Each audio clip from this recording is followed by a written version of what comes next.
Olá, boa noite. Começa agora pela TV Pantanal, canal 22, uma emissora do Grupo Gazeta de Comunicação, programa Opinião.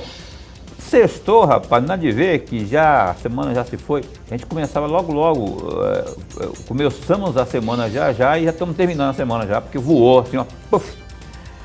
O Opinião de hoje vai falar de justiça comunitária com ênfase, né? Está aqui o juiz de família, da família, mas que também agora pegou essa empreitada aí para coordenar a justiça comunitária aqui do Tribunal de Justiça de Mato Grosso, doutor José Antônio, que não é o Borges, não é esse aqui, é o Bezerra, José Antônio Bezerra Filho, Tony Bezerra, que já esteve conosco aqui nesta bancada, num passado aí não muito distante, e que hoje vem aqui, como eu disse, trazer as novidades aí das suas funções, especialmente essa aí de coordenar a justiça comunitária, que eu estava vendo uns áudios, uns vídeos aqui, é coisa de arrepiar. A importância quando chega essa justiça, na acepção da palavra, às pessoas que realmente precisam, os ribeirinhos, por exemplo. Você vai se encantar porque tem muitas informações importantes com o Dr. Tony Bezerra aqui, no Opinião, que tem também as opiniões e intervenções e perguntas, indagações, especulações de Lorenberg Alves, meu parceiro de sempre. Boa noite, caríssimo. Boa noite, meu amigo Paulo Coelho, e um grande abraço, mas um grande abraço mesmo a todos os nossos telespectadores, a razão maior do nosso programa. Verdade, você que se liga na TV Pantanal e você que se liga no Opinião, você pode interagir com a gente. Tem alguma pergunta interessante aqui que caiba no contexto do que estamos abordando aqui com o doutor Tony Bezerra?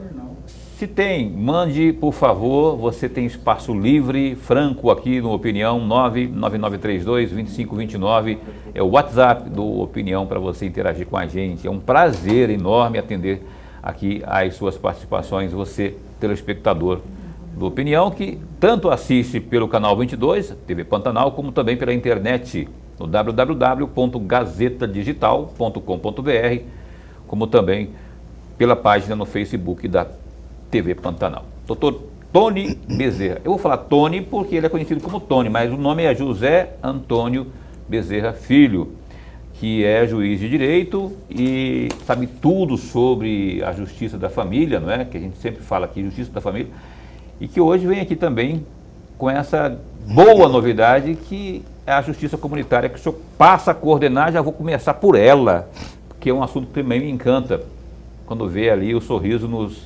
rosto dos ribeirinhos, por exemplo, das pessoas, dos alhures, né? Dos lugares mais distantes, assim. O senhor assumiu, o senhor coordena essa justiça comunitária, e quando a doutora Maria Helena, quando os seus superiores do Tribunal de Justiça lhe deram essa incumbência, lhe recomendaram exatamente o quê? E o que está sendo colocado em prática já nesse momento? Boa noite. Boa noite, Paulo. Boa noite, professor Lorenberg. É uma honra estar aqui com vocês no programa Opinião e trazer a todos os seus telespectadores um pouco do nosso poder judiciário, das nossas ações, principalmente o público que a justiça comunitária tenta atingir e fazer a diferença. É uma honra estar com vocês aqui e principalmente trazer a seus telespectadores qualquer dúvida que possa ser sanada. Paulo,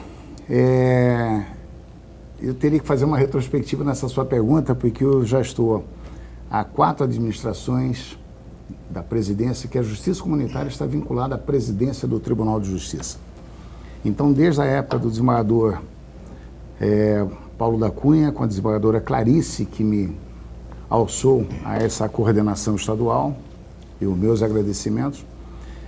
Depois disso, veio o desembargador Rui, veio o desembargador Carlos Alberto Alves da Rocha, e hoje a desembargadora Maria Helena, nossa atual presidente. É uma honra muito grande coordenar a justiça comunitária, porque eu tenho uma equipe extremamente devota a servir, orientar e levar acessibilidade à justiça àquela comunidade mais distante, aquele bairro mais distante, aquele cidadão menos esclarecido, na angústia e na aflição dos seus problemas. A justiça comunitária é mero encaminhador da aflição do seu João, lá da Barra do Pantanal, ao órgão competente, seja previdenciário, Receita Federal, seja as angústias que tem em frente ao Poder Judiciário ou ao direito de família, seja na aflição de uma documentação, enfim, é uma verdadeira inclusão que a Justiça Comunitária, a inclusão social que a Justiça Comunitária propicia ao cidadão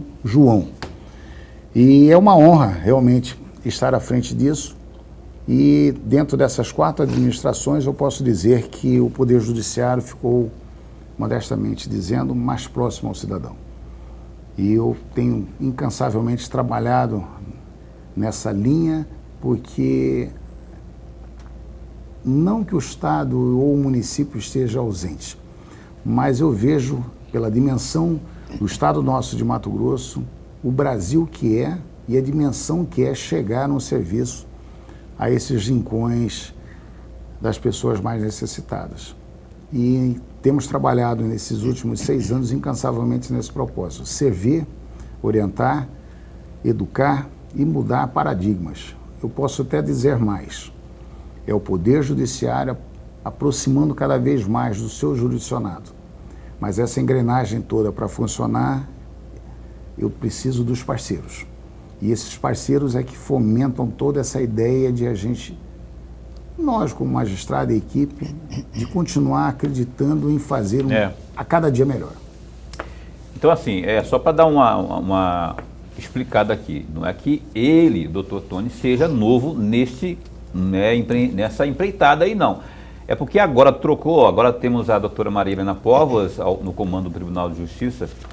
E aí eu até imaginei assim, bom, haverá ali uma reunião, você continua assim, você continua assado, meu modo de trabalhar, minhas metas são essas e tal, e tal, e tal. Por isso que eu perguntei para o senhor a orientação que o comando, né, do Tribunal de Justiça lhe fez para que, Tony, o José Antônio, o senhor continua assim, tá bom, tá de bom tamanho, ou a gente pode inovar aqui, ou pode inovar acolá, né? Incrementar com isso, incrementar com aquilo. Por isso que eu perguntei das atribuições aí, se houve mudança, mas o senhor já explicou, já inclusive respondeu. Professor Lorenberg.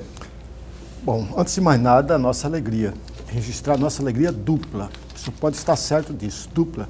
O programa ganha muito com a presença do senhor, mais uma vez, e o nosso telespectador, eu não tenho dúvida nenhuma, e já está ganhando. Por que a nossa alegria dupla?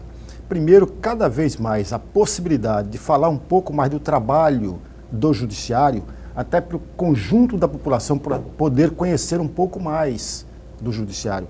Porque houve uma época, hoje nem tanto, mas houve uma época que o judiciário era tido pela população, sobretudo aquele que mais precisa, dentro de uma redoma de vidro. E essa redoma de vidro, para muitas pessoas, me perdoe, mas é isso mesmo, para muitas pessoas ela continua ainda firme e forte.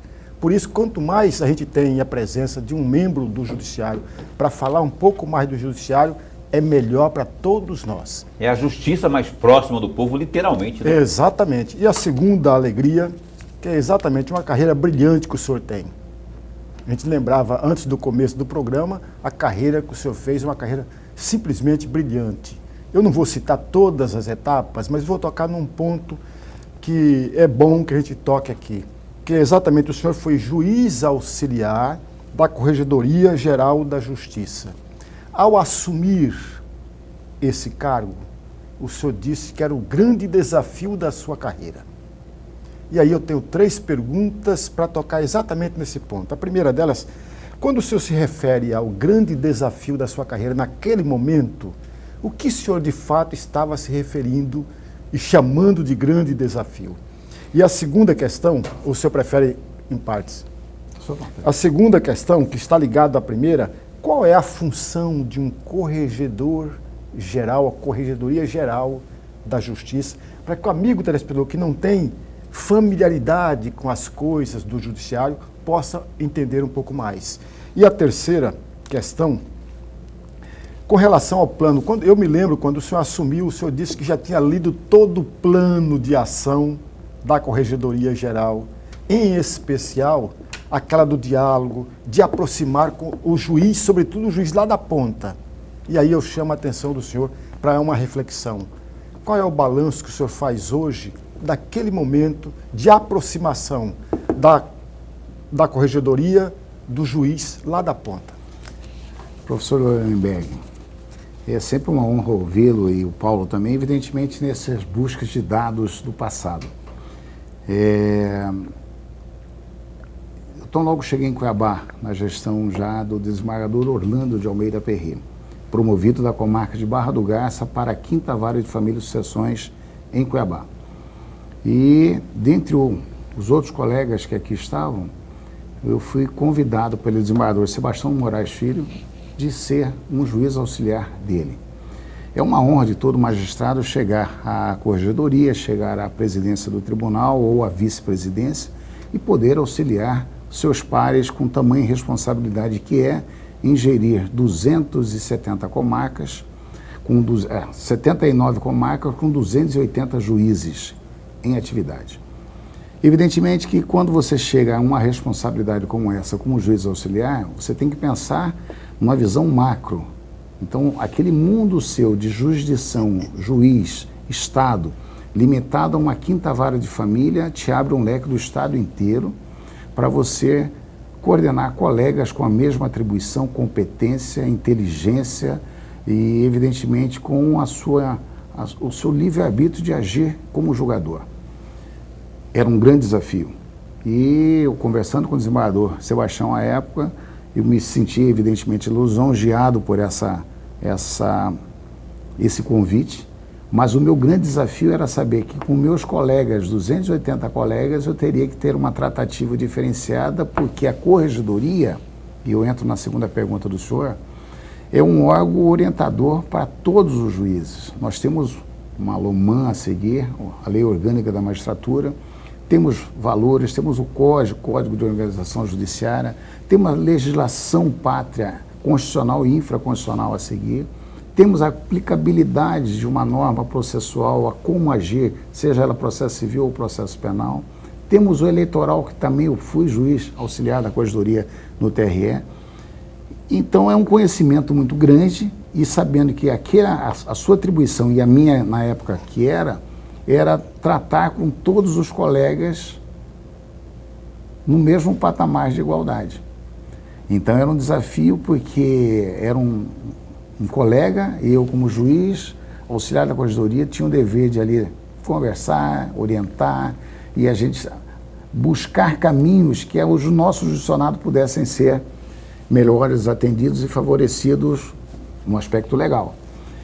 Enfim, era um grande desafio. E a corregedoria é isso, é um órgão orientador, um órgão fiscalizador, é um órgão punidor, porque nós já tivemos também situações, e aí a competência é do corregedor, do desembargador corregedor, de inclusive exonerar colegas a bem de serviço público. Então a magistratura tem os seus caminhos. Querendo ou não, nós temos princípios a seguir do agir e proceder. Agora, as atitudes de cada um que levam a esse campo até de um devido processo administrativo ser exonerado a bem de serviço público, você vê que nós estamos numa... E a corregedoria te propicia essa visão de você lidar com colegas e no mesmo patamar de igualdade, conversando, sabendo que nós temos ali um órgão a orientar e, na pior das hipóteses, punir.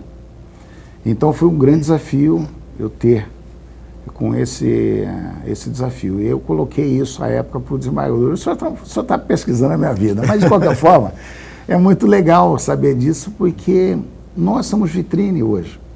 O Poder Judiciário é vitrine, o magistrado é vitrine, e querendo ou não, por mais lisura que você tenha no seu ato de agir, de decidir e de fazer, penso eu, cada um tenta acertar. Os erros são humanos. Evidentemente, o segundo grau está aí para corrigir qualquer decisão que esteja no seu patamar diferenciado daquilo que é uma norma a ser aplicada. Mas quando você lida com gente no mesmo patamar, é um grande desafio. E a corregedoria me fez essa maturidade de homem, de profissional, de magistrado a seguir. O balanço que eu tenho, que é a sua terceira pergunta, eu posso dizer que eu aprendi muito com a vivência do tribunal, com os desembargadores que ali estavam a me orientar. Aprendi muito em dizer, e humildemente faço isso, com os colegas, que cada tratativa era uma tratativa diferenciada, e sabendo que é possível a gente mudar. Nós não tivemos muitos dissabores na corregedoria quando eu passei. E posso dizer isso também com muita tranquilidade quando eu estive também auxiliando o desembargador Pedro Sakamoto na gestão do TRE como corregedor. Também fui auxiliar da corregedoria no TRE em épocas de eleições que eram muito emblemáticas. Peguei eleições municipais, que é muito mais acirrada do que uma eleição majoritária. Eu vejo que o Poder Judiciário hoje está muito mudado, tem pessoas extremamente comprometidas com o dever constitucional que é inerente à magistratura, à imparcialidade. Casos análogos que tem aqui ou acolá, está inerente ao ser humano. E a corregedoria está ali para punir, se for necessário. Então, é um dos órgãos que eu posso dizer, dentro do tribunal, que o caminho é muito mais penoso que você está com seu par, seu colega, tá? E muitas vezes um amigo ali que você tem e a situação é delicada. Mas hoje o pessoal, a nível de Mato Grosso, é diferenciado. O senhor falou que... É muito diferenciado. O senhor falou que foi promovido de Barra do Garças para cá, né? Por merecimento. É. Eu sou Barra Garças, eu nasci em Barra do Garças, eu morei até os, não sei quantos anos, até os 20 e tantos, né? E eu tenho um amor por aquela cidade muito grande. Se eu for Barra do Garças, o coração até palpitou aqui de forma mais forte. O Lourimbé saiu do comunitário, eu quero voltar, porque eu acho muito importante isso, né? E que serviços, por exemplo, são ofertados?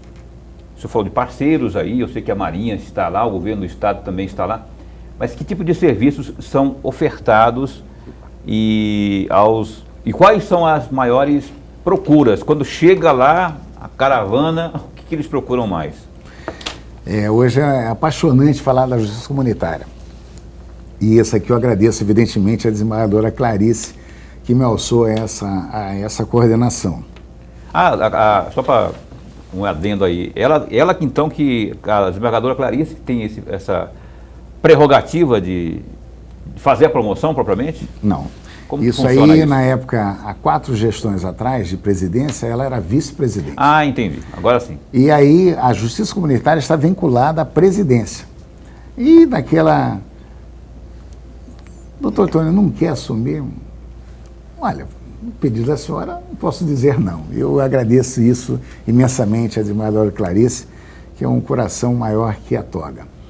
Mas dizer que é o seguinte, hoje a justiça comunitária é justamente levar ao nosso cidadão mais necessitado, lá na ponta, seja no bairro, seja nas comunidades, seja Ribeirinho, seja no Vale dos Esquecidos do Araguaia, uma situação de alento, de presença, de dignidade, de respeito, que é a figura do Estado, seja ela na figura do juiz coordenador, seja ela na figura do governador, seja ela na figura do prefeito municipal, ou seja ela através da sociedade que devidamente organizada possa esclarecer ao seu João, à Dona Maria, um direito que possa de trazer angústias. A justiça comunitária, através dos nossos agentes, nós temos agentes comunitários, e que levam, através de uma capacitação mensal, de uma temática que eles possam ali eleger, direito de família, guarda, visita, direito de convivência, previdenciário,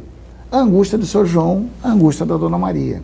Então, o nosso agente vai levar ao seu João, a Dona Maria, qual que é a sua angústia no bairro, Paulo? Olha, doutor, eu estou com um problema com a parte previdenciária, meu filho aqui é deficitário, tem um portador de necessidades especiais. Dona Maria, a senhora vai procurar aqui o INSS mais local, primeiramente vai procurar o CAPES local municipal, a senhora vai falar com a secretária tal, o agente tal, que o seu problema vai ser minorizado. Ela faz o encaminhamento àqueles órgãos competentes e aquela pessoa responsável pela titularidade da ação vai promover o encaminhamento. Assim é com a Defensoria Pública, assim é com a Receita Federal, assim também o é com a Marinha do Brasil. Paulo, quando eu faço essas instruções e da qual você já participou a título do Ribeirinho, eu falo com o almirante, contra-almirante, em Ladário, o Paulo Ferreira, que é o chefe maior das Forças Armadas dentro do estado de Mato Grosso, para que ele nos dê o aporte aqui com o navio hospital, trazendo 50 tripulantes, entre dentistas, médicos, enfermeiros, tripulação a bordo ao nos auxiliar. Nós atendemos o último morador dentro da jurisdição da comarca de Poconé, com as divisas do Rio Paraguai, com a Serra da Molar, o cidadão João, levando um Estado presente, levando saúde, dignidade, acabando com a aflição do seu João lá no mais distante. Mas peraí, é só isso? Não. Nós saímos daqui, da divisa com a Bolívia, nós vamos com a divisa do Pará, Tocantins, Goiás, lá em Santa Terezinha, na aldeia indígena Ixalá, que é peraí, aldeia indígena, mas cabe a competência da Justiça Estadual dentro de uma área indígena? Não. Nós fazemos aquela interlocução com respeito à atribuição de um juiz federal, de um procurador da República Federal, mas nós atendemos o índio lá nos rincões lá do Ixalá, com a dignidade que lhe é peculiar por ser o nosso semelhante. Mas a legalidade disso aí, quando se trata de alguma decisão que tem que ser tomada, algum encaminhamento no âmbito da justiça, ali eu estou pensando só na questão da validade jurídica disso. Não. Né? O que nós fazemos ali é levar alento. O senhor está falando da parte indígena. Não. É porque você falou do indígena, depois não, nós respeitamos a competência federal. Agora, o que nós fazemos, e olha, só puxando a oportunidade, e aqui eu quero dizer que o Tribunal de Justiça, este ano, 2021, dentro de 650 projetos do Brasil todo, dentro dos 26 estados da federação, esta ação que eu fiz no Araguaia, e que nós chegamos a essa cidadania, que a temática é igualdade e vulnerabilidade. Ao prêmio Inovare, nós fomos classificados. Olha só. E já saiu? Não. Dentro dos 26, nós tínhamos... No Brasil todo tinham 650 projetos. Tá? Fomos classificados, nós estamos dentro dos 26, um em cada estado. Eu estou concorrendo categoria tribunal. E isso reflete toda a minha equipe, é incansável aos parceiros. Que ótimo, né? Imagino que isso deve ser de uma grandeza, de orgulho enorme. Então, mas isso aí, só para complementar então a sua pergunta, eu não invado a área da competência federal. Eu respeito a competência. Sim, isso aí a gente imagina. Eu penso só que deve ter um acordo ali para que as coisas sejam encaminhadas, né? Não, eu acho que é um modo de pensar diferente, e aí eu volto na pergunta do professor Nuremberg também, é romper paradigmas. O Poder Judiciário está numa situação de hoje, de pandemia, nós precisamos romper paradigmas. A mesmice deixou de existir e tem que ter ideias novas, e essa ideia, se nós formos agraciados pelo Inovare, vai ser, se ganharmos o prêmio tribunal, categoria tribunal, vai ser difundida a todos os tribunais do Brasil. Com certeza. Então isso é legal. Eu acho que é um caminho que nós temos que acreditar, persistir e fazer a coisa acontecer. Precisa disso. Verdade. Olha aqui, boa, né? Tomara boa sorte aí. Boa sorte mesmo. É um grande prêmio, um importante prêmio. Torcer aqui para que tenhamos Mato Grosso, por meio desse trabalho aí, tenha êxito aí. Já tem, né? Só o fato de estar lá, mas assim, a gente torce para que tenhamos aí um resultado muito mais aquele que vai fazer o nosso ego ficar mais, né? O Opinião vai dar um tempinho só, porque temos que ir para o intervalo comercial, já fui advertido 2 vezes aqui. A conversa está boa, né? Mas a gente retoma essa conversa após o intervalo comercial aqui no Opinião, um instante só. Ok, a gente retoma ao vivo entrevista nesta noite com José Antônio Bezerra Filho, doutor Tony Bezerra, juiz de Direito, que está aqui, um papo muito bom com a gente aqui. A gente tem que ver o tempo passar. E vamos continuar com esse papo, só que antes eu quero abrir aqui para o Gazeta Digital, www.gazetadigital.com.br, para você dar um F5 aí na sua noite em termos de notícias. A gente sempre começa falando de pandemia, não é? Olha aí, Mato Grosso registra 33 novas mortes e 1.588 contágios em 24 horas. A Secretaria de Estado de Saúde, a SES, notificou 33 novas mortes e 1.588 contágios pela Covid-19 nas últimas 24 horas em Mato Grosso. Os dados foram divulgados pela pasta no boletim epidemiológico desta sexta, dia 25. E com essa atualização, Mato Grosso passou a contabilizar 447.278 contágios, dos quais em 422.070 ocorrências, os infectados se recuperaram do vírus. Além disso, o estado soma 1.859 mortes pela doença. Conforme a pasta, as unidades de terapia intensiva, as UTIs, estão com taxa de ocupação na casa dos 77,32%, enquanto a mesma taxa para enfermarias é de 38%. Ambos os índices apresentaram queda durante algumas semanas, mas voltaram a subir no último mês. Outro destaque também: após vetar em isenção, Mendes nega que esteja taxando energia solar. Esse assunto foi muito polêmico nos últimos dias aí, hein? Após o Executivo Estadual votar o projeto de lei que isenta a cobrança de ICMS de energia solar em Mato Grosso, o governador Mauro Mendes, do Democratas, negou a informação de que estaria taxando o recurso. Conforme divulgado pela reportagem do Gazeta Digital, o veto do governador repercutiu rapidamente na internet desde que Mendes apontou inconstitucionalidade do projeto de lei aprovado pela Assembleia Legislativa por falta de aval do Conselho Nacional de Política Fazendária, o CONFAZ. Após a divulgação do veto, no Diário Oficial do Estado, na quarta, dia 23, a decisão do governador virou alvo de piadas nas redes sociais que renderam diversos memes sobre o assunto. Nesta sexta, dia 25, por meio de sua conta no Instagram, o governador negou que esteja taxando a energia solar e explicou que a produção que é gerada e consumida nas residências não é alvo de impostos. Na publicação, Mendes afirma que só é taxada a energia solar que é gerada, distribuída para a rede e volta para a casa onde foi produzida.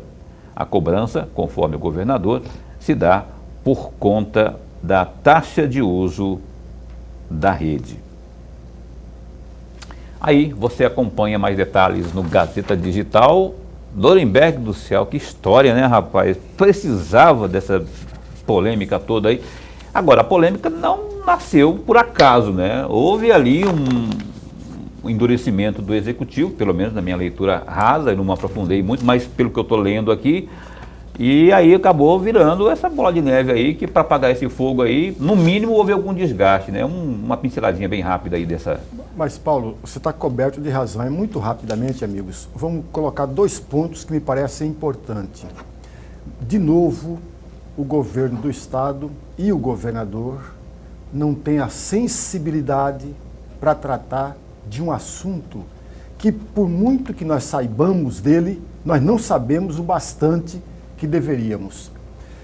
Então faltou, a meu juízo, um pouco de sensibilidade aí. E faltou também, dentro da Assembleia Legislativa, alguém com capacidade para articular, para dialogar, para conversar, para colocar sobre a mesa aquilo que deveria de fato ser discutido, porém não o é. E tem que conversar, e depois esse tipo de situação aqui, que já estava ali, né, aprovado e tudo mais, aí houve aspas, mal entendido, e virou a bola de neve, virou piada realmente na internet, e a rejeição de quem não concorda com uma suposta taxação, o que segundo o governador não houve, né, da energia solar. Taxar o sol, essas coisas, né, é o tipo de meme que apareceu aí na internet. rede mundial de computadores. Olha, uma notícia muito preocupante que eu gostaria de compartilhar com vocês via Gazeta Digital, aproveitar que o Dr. Tony Bezerra está aqui a postos conosco nesta noite, para a gente comentar e, antes de mais nada, já pedir a Deus recuperação para o Dr. Rui Ramos, que, vítima da Covid, está internado. Vamos lá ver aqui a notícia do Gazeta Digital. Desembargador Rui Ramos é entubado, o quadro é estável e família pede por orações. Desembargador do Tribunal de Justiça, Dr. Rui Ramos, foi entubado para tratamento contra a Covid-19. Ele está internado em uma unidade de tratamento intensivo UTI de um hospital na cidade de São Paulo. Conforme informações, o quadro do magistrado é estável e a equipe médica resolveu fazer o procedimento de intubação por ele ser hipertenso. A família pede orações. O desembargador foi diagnosticado com Covid-19 na segunda-feira, é isso? Ali, Paulo. Segunda-feira e seguiu. Na segunda-feira, dia 14, estou olhando lá embaixo. E seguiu para São Paulo na terça-feira, dia 15. Inicialmente, ele precisou aí de uma UTI, a unidade de terapia intensiva. Se você quer saber mais notícias, acompanhe aí o Gazeta Digital, que além desse trecho que a gente leu aqui, vai estar atualizando aí. Vamos torcer e atender aí aos pedidos da família, né, orações, porque trata-se de um grande ser humano, um baita de um desembargador, que eu tive a oportunidade de conhecer e entrevistar por várias vezes. Independente disso, é uma pessoa que está ali, é um ser humano e temos que ter, primeiro, empatia, não é? E depois solidariedade também ao próximo. E estamos juntos aí em orações, o senhor vai sair dessa e Deus é maior. Doutor Tony, o senhor lida direto ali conhece bem o trabalho do doutor Rui Ramos, não é? Trata-se de uma doença que é uma doença implacável, uma doença muito aterrorizante, né? Mas temos que lutar, não é? E trata-se de um grande ser humano como o Dr. Rui Ramos. A magistratura está aflita realmente com a situação do desembargador Rui, com quem eu também tive o prazer de trabalhar pela Justiça Comunitária, e além da pessoa, ser humano, grande ser humano que eu é. A verdade é que é um mal que nos aflige mundialmente. É momento de reflexão, momento de valores, momento de aflição, momento de fé, e dizer que nós vamos superar essa fase tão negra que já tivemos outras iguais em termos de pandemia na história mundial. Mas a necessidade do cuidado, do uso de máscara, gel, toda a forma de biossegurança a trazer mais conforto, é necessário usar. Verdade. A propósito, você que está assistindo aí, mas um juiz de direito falando de não sei o que, de cuidados e tudo mais, e ele lá não está usando máscara. Por que ele não está usando? A orientação do programa é o seguinte: nós estamos aqui, obrigado por abrir a imagem, estamos no distanciamento exigido. Exige-se 1,5 metro, estamos a pelo menos 2 aqui de distância para a realização do programa. Eu, Dorenberg, não é? O Dorenberg não gosta muito de mim, está mais metros, ele está com uns 3 metros de distância longe. Mas a verdade, falando sério agora, é que estamos aqui devidamente protegidos, tem álcool em gel ali e tal, né, doutor? Perfeito. Não tem aqui, ele perguntou, vamos com máscara ou sem máscara? Então eu disse, o programa é realizado sem máscara porque estamos obedecendo aqui a esta regra sanitária. Eu quero voltar aqui e falar dessa questão da justiça comunitária. Os parceiros, eu falei certo, né? Eu falei da Marinha, o senhor também citou aí, o governo do Estado, que Lorenberg falou aqui sobre essa questão aqui, chamou de insensível, falou sobre a questão do veto, não sobre o geral, né? Mas quem mais tem de parceiro aí? E da pergunta que eu fiz anterior, o senhor não respondeu assim, o mais procurado mesmo, o serviço mais procurado é da parte de saúde? Olha, eu posso dizer o seguinte: em termos de parceiro, nós temos hoje, cadastrados pela Justiça Comunitária, mais de 50 parceiros. 50 parceiros, sim. Nós temos do governo do Estado, todos os órgãos federais, TRT, TRE, Receita Federal, INSS, além de dois do Estado, do município, Defesa Civil, Marinha do Brasil, enfim, nós somos 50 parceiros. Dentre esses 50 parceiros, temos voluntários. Temos a Galvan, que vem juntamente conosco, temos corte de cabelo, unha, maquiagem. A iniciativa privada também pode ser parceira. Desde que apresente o trabalho que vai ser desenvolvido a atingir determinada comunidade com as suas carências e deficiências. Aproveitar então a oportunidade, as pessoas que estejam assistindo, de repente sejam empresários, enfim, que queiram ser parceiros do programa, o que devem fazer, quem deve procurar, tem um contato? Temos sim, claro, é uma honra ter qualquer iniciativa nesse sentido. Recentemente, para você ter ideia, nós estamos com uma parceria com a Fiente, agora dia 29, no átrio do Tribunal de Justiça, nós estamos fazendo a captação da coleta de sangue para atingir a bolsa de sangue do nosso Hemocentro.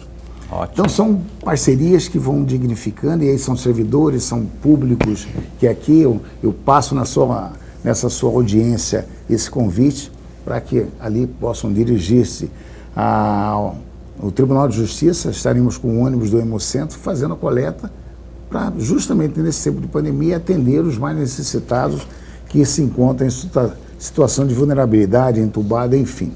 É uma parceria. Pois é, mas aí um contato assim para elas? O contato entre em contato conosco na nossa coordenação da Justiça Comunitária através do telefone 3617-3450, será muito bem atendido e, claro, a pessoa que quiser somar conosco vai deixar ali o seu contato, vamos ver qual é o tipo de serviço que ela possa oferecer ao nosso semelhante e dentro daquela ideia, daquela conversa, daquela entrevista, daquela proposta de auxílio como voluntário, nós vamos avaliar e, evidentemente, somará esforços conosco. 3617-3450, anotou aí? 3617-3450, liga lá, olha, eu gostaria muito, eu estou vendo esse trabalho que está sendo desenvolvido, quero ajudar, quero contribuir, é um cidadão ajudando o outro, é um mato-grossense ajudando o outro e chama-se solidariedade. E aí tem esse trabalho esplendoroso aí que está sendo desenvolvido pelo Tribunal de Justiça nessa justiça comunitária que o doutor Tony Bezerra coordena. A caríssima voz do além está me falando aqui no ouvido que a gente tem que ir para o intervalo comercial de novo, Lorenberg. Se você quiser perguntar agora ou na volta. Na volta, né?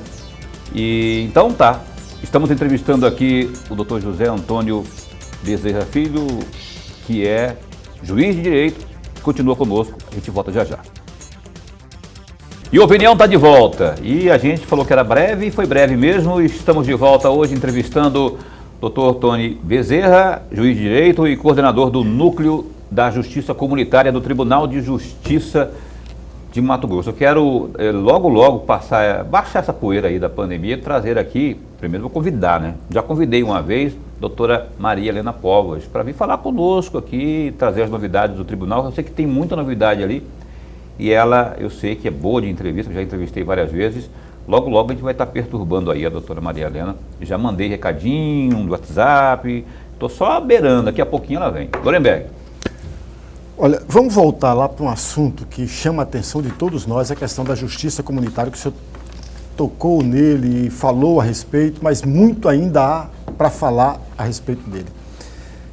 Me vem aqui a lembrança, um caso de 2016, para ser mais preciso, no mês de março de 2016, no distrito de Santo Antônio do Leverger, que é exatamente a história do Fabiano Ribeiro, que, a meu juízo, para muitas pessoas parece um caso isolado, mas parece-me que não o é. E aí o senhor pode me corrigir se eu estou falando bobagem. Para o amigo telespectador tomar ciência do que eu estou querendo dizer, o Fabiano Ribeiro, já na adolescência, não tinha sequer um documento. E foi exatamente a justiça comunitária que o possibilitou a alcançar a sua documentação de fato. Por favor, juiz, comente esse caso que é muito interessante. Assim como a situação do Fabiano Ribeiro, existem dentro do nosso estado de Mato Grosso muitos Fabianos. E me lembro perfeitamente dessa situação no ano de 2016. Eu, juntamente com outros colegas, coordenávamos uma expedição do Ribeirinho Cidadão. Chegamos na região serrana e não tão distante daqui da capital, aproximadamente em linha reta, 140 quilômetros. Mas uma região de difícil acessibilidade e, evidentemente, daquela população que ali está, tem as dificuldades de sair e chegar a um grande centro ou buscar uma identificação. O Fabiano nasceu de parteira, na região serrana. A mãe buscou, evidentemente, em Agrovila das Palmeiras, a ficha amarela, que é a ficha do recém-nascido, e ela tinha simplesmente aquela ficha do nascimento. Essa ficha amarela, para quem não sabe, quando se tem um parto numa situação tão distante, uma enfermeira tem que atestar que aquele filho nascido é o Fabiano Ribeiro, na comunidade serrana, e sabendo o nome da mãe, do pai, do possível pai, enfim, descrevendo aquela situação e o parentesco. Essa ficha amarela, fornecida pela enfermeira, de dar acessibilidade a você chegar num cartório e ali registrar o seu filho como filho ou é. E o Fabiano só tinha aquela ficha amarela, e já com os seus 16, 17 anos. Teve dificuldade do aprendizado nas escolas por falta de acessibilidade das diretoras saberem que ele não tinha a sua certidão de nascimento, não tinha o seu documento, evidentemente não podia ali matricular o Fabiano. E então logo nós chegamos com a expedição no ano de 2016, me veio essa situação. Trago o Fabiano aqui. Evidentemente, na época era eu e o doutor Air Praeiro, coordenador da Defensoria Pública, conversamos com o Fabiano, expôs a situação, analisamos a documentação ali apresentada pela mãe que o acompanhava, chamamos o cartório que estava conosco, que era o Félix, da região do cartório de Santo Antônio de Vergé. Prontamente ele analisou, não, nós vamos fazer a documentação do Fabiano. Naquela mesma expedição, nós fizemos a certidão de nascimento, fizemos o RG dele, que é Politec, a Secretaria de Segurança estava também a nos acompanhar, o RG dele, e a Receita Federal, estava na época o Gonçalo, fez o CPF dele. O cidadão, naquela tarde maravilhosa do ano de 2016, Lorenberg, virou cidadão do mundo. Agora o senhor me pergunta, existem outros Fabianos? Muitos. Recentemente, na Expedição Araguaia, vivenciamos essa situação.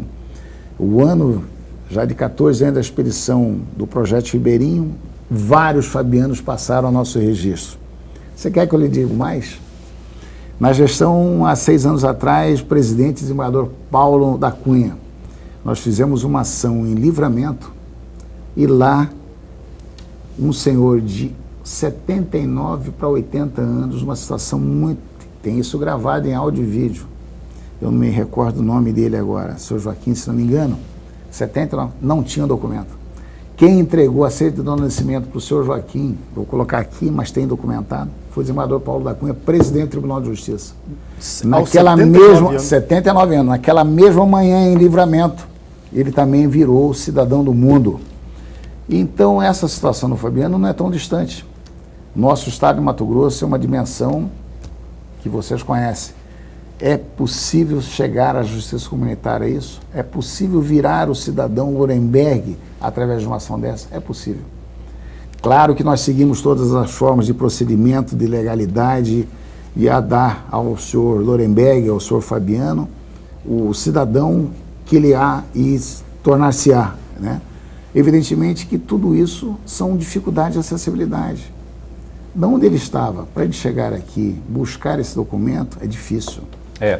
O doutor Tony, eu vou ter que correr agora, porque nós estamos no último bloco e tem alguns pontos que eu gostaria que o senhor desse pelo menos uma pincela. Eu participei já desse projeto Ribeirinho aí. E o Lorenberg, você precisa de ver como que é isso. É a coisa mais linda do mundo quando as pessoas enxergam ali o navio da Marinha, o barco, né? O navio, não, barco da Marinha, o pessoal da caravana aqui desse trabalho maravilhoso que é feito. Eu nem sei quanto tempo faz que eu participei, faz uns anos aí, um bocado de anos. E a alegria das pessoas, eu vi casamento, rapaz. Gestão Paulo Tax.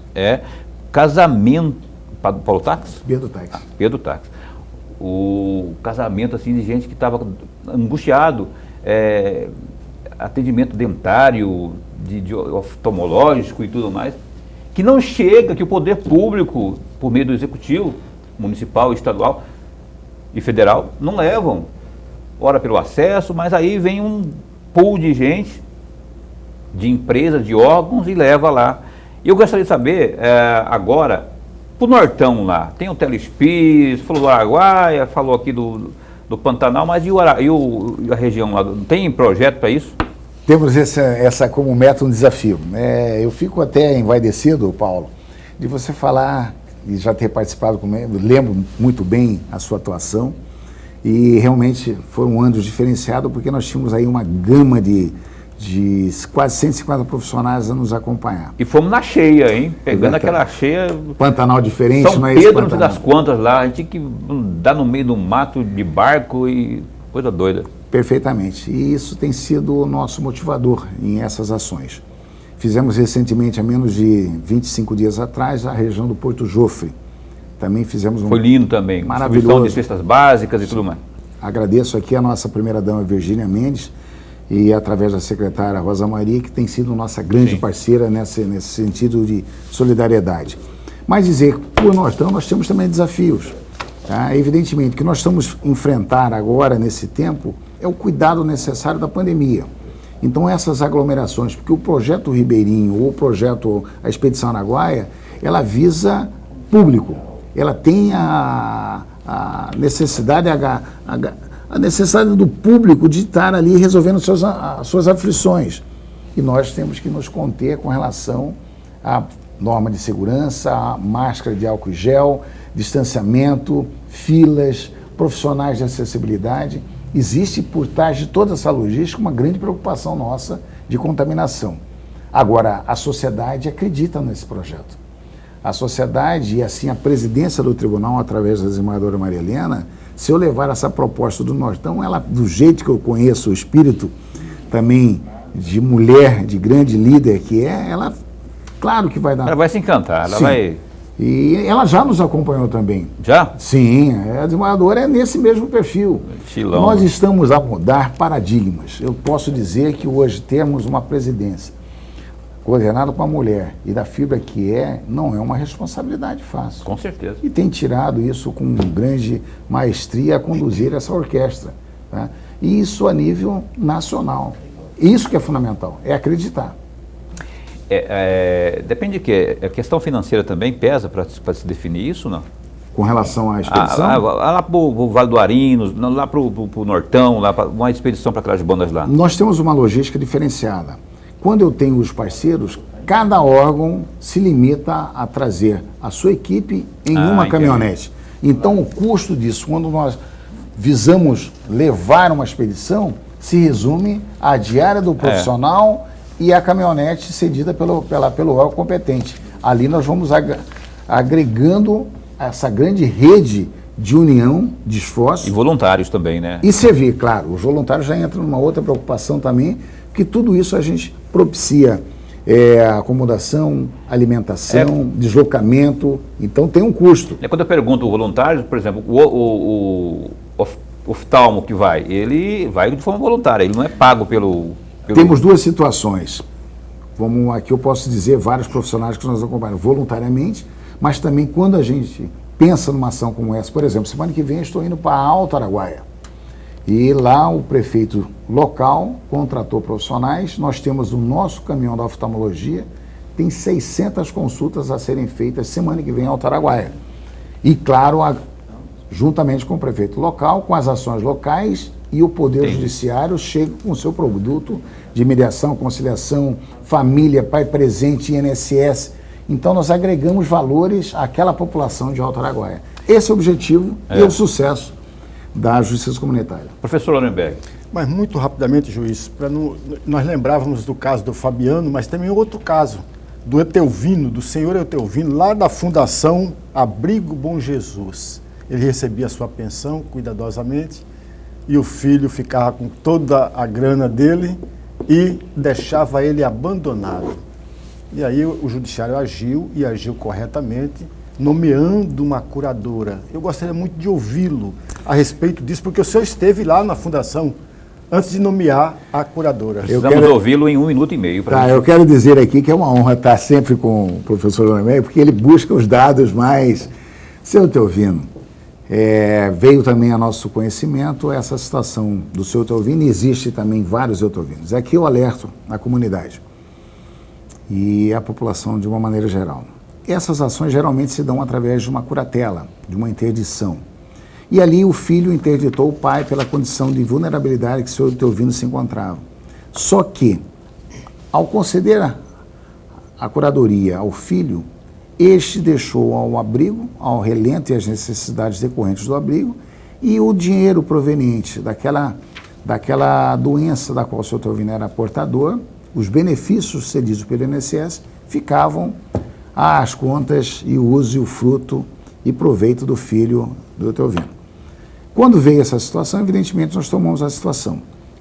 Automaticamente, dentro da minha competência também, que era na época da vara de família, eu suspendi a curadoria ao filho, colocamos uma terceira pessoa a ser o provedor, mantenedor do seu Teovino, passamos a gerir, através dessa pessoa de responsabilidade, o dinheiro do seu Teovino, voltando ao seu Teovino todos os benefícios que o Estado, Brasil e o órgão INSS assim o atende. Essa observação, muito bem essa pergunta, existe várias situações como essa. Fiquem atentos àqueles que estão em situação de vulnerabilidade. Talvez nem muitas vezes, professor, tenham o discernimento de entender, mas a família, o núcleo familiar tem que estar muito atento. Quem que está pegando o dinheiro? De que forma está sendo proveitoso o encaminhamento ao seu Teovino? Digo mais, se ele estiver ao abrigo ou ao alento de um asilo, tá? 30% desse mesmo recurso que é destinado ao seu Teovino fica para a administração do asilo para gerir as necessidades de outros idosos que ali se encontram. O Ministério Público, a Curadoria, tem que se fazer presente essa fiscalização. E existe muito euteovinos. Nós temos que estar muito atentos que essa lei do gesto de levar vantagem, principalmente filhos sobre pais ou daqueles que mais necessitam, não pode continuar. Não pode. E isso aí o Ministério Público tem que estar atento, o juiz da vara de família tem que estar atento, e essa situação tem que ser extirpada de uma maneira geral, tá? Que essa do seu Teovino também marcou a minha história. O senhor está levantando a minha vida, hein? Mas fico contente desses desafios e das lembranças que nós estamos ali a julgar e decidir a vida do nosso semelhante. Ok, esse José Antônio Bezerra Filho, juiz de direito, quando o cidadão, o indivíduo, pega o negócio para fazer e faz com amor, com carinho, com dedicação, dá nisso. Resultados é a diferença, né? Fazer e fazer com vontade. É o que o Dr. Tony, que tem a minha admiração, por conta desse trabalho, faz aí no Judiciário Mato-Grossense, agora aí com esse trabalho aí que a gente acabou de mencionar, várias fases dele, que é a Justiça Comunitária, a quem eu agradeço. Muito obrigado, viu, doutor Tony, por ter vindo mais uma vez aqui. Esse espaço vai estar sempre aberto. Quando tiver novidade, daqui a um tempinho eu estou te incomodando para o senhor vir aqui falar mais. Um papo muito bom, né? Falar mais conosco aqui. Obrigado, bom fim de semana. Muito obrigado, agradeço aqui, professor, pelas perguntas, ao Paulo, Deleto, amigo, e faz esses elogios. Mas eu posso dizer também que muitos colegas como eu, investidos na toga, também assim agem e fazem. E temos espelhos a nível de presidência, a nível de pares, desembargadores, que também nos conduzem a agir com essa retidão. A sociedade exige, estamos aí para ser cobrados e, evidentemente, é um judiciário, acredito, diferente, não temos nada a esconder e dizer que é possível fazer quando todas as forças se congregam. Sim. Isso eu falo que a Justiça Comunitária está nesse propósito, nesse caminho, e a minha equipe incansavelmente tem trabalhado nesse propósito. Que ótimo, que ótimo. Você que quer participar aí como voluntário, quer colaborar, quer ajudar, 3617-3450. Só ligar lá que você vai ser orientado como participar como voluntário, ajudar aí com cestas, com aquilo que você puder aí, porque é ajudar as pessoas. Lorenberg, a gente se encontra segunda-feira. Um grande e abençoado final de semana para todos nós. Se Deus quiser, que Deus nos proteja. Que você se cuide também, né? Se cuide. Cuide bem de você e da sua família. E segunda, a gente entrevista aqui o deputado federal, Dr. Leonardo Albuquerque, que, além de tudo, é coordenador da bancada federal de Mato Grosso, lá em Brasília. Às 7h30 da noite, a gente se encontra aqui no programa Opinião com o deputado Dr. Leonardo. Fica bem, fica com Deus também.